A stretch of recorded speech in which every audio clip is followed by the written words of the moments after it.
It seems that time and time again, werewolves continue to make their mark on film history. Going all the way back to a 1913 silent werewolf movie that's now lost, werewolves have played a pivotal part in the horror genre, spawning hundreds of films from numerous countries.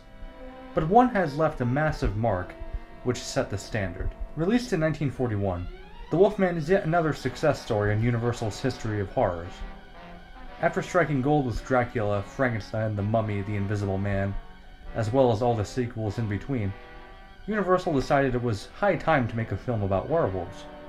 But doing so seemed a bit tricky. Unlike Dracula and Frankenstein's monster, or even The Invisible Man for that matter, The Wolfman has virtually no Titanic literary source to go by and actually adapt.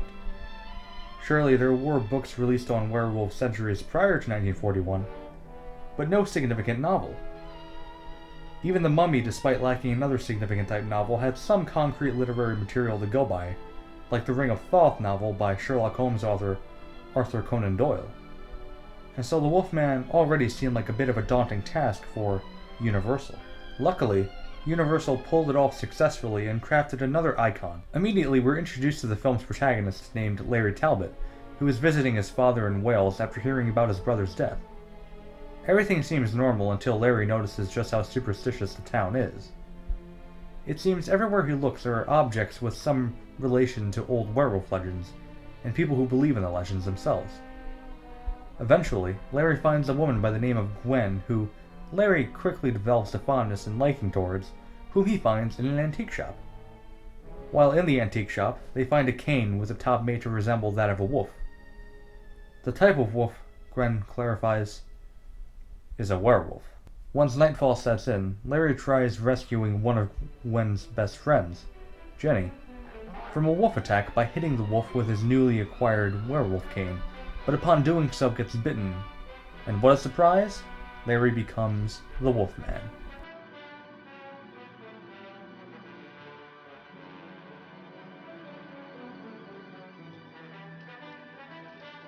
Until he actually becomes the Wolfman, though, Larry struggles to come to terms with what has happened, and the film becomes quite haunting and psychological as well as cryptic.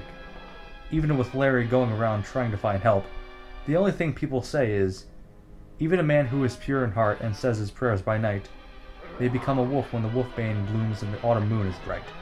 And then, when Larry finally becomes the wolf, his reign of terror across the town reaches no limits as the Wolfman remains one of the greatest horror films of all time.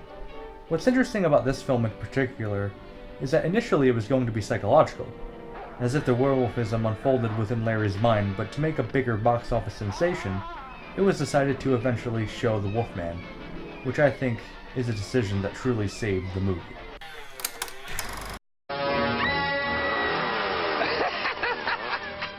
Hey, pretty funny movie, huh? What are you, a nut? This is scary.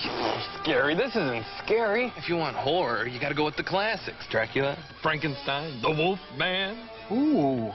Spooky, huh? Oh, they're cool. I could send one to my mother. You'd mail these? These are special editions. You're really starting to freak me out. Special edition stamps now at the post office. Some stamps you just can't lick. It's late at night. You're safe and warm in bed. You're watching TV. You're alone. You hear a strange noise. The cat? The dog? The wind?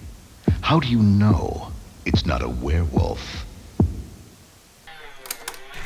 After the humongous success of The Wolfman, Universal decided to make a sequel titled The Wolfman vs. Dracula, which would have starred Bela Lugosi as Dracula and again Lon Chaney Jr. as the Wolfman, but the movie never got made, sadly. It was originally going to be shot in color and would have been the first Universal monster movie to do so, aside from the 1943 Phantom of the Opera remake. Instead, Universal gave us Frankenstein Meets the Wolfman, in which Larry tries to cure his werewolfism by seeing a doctor.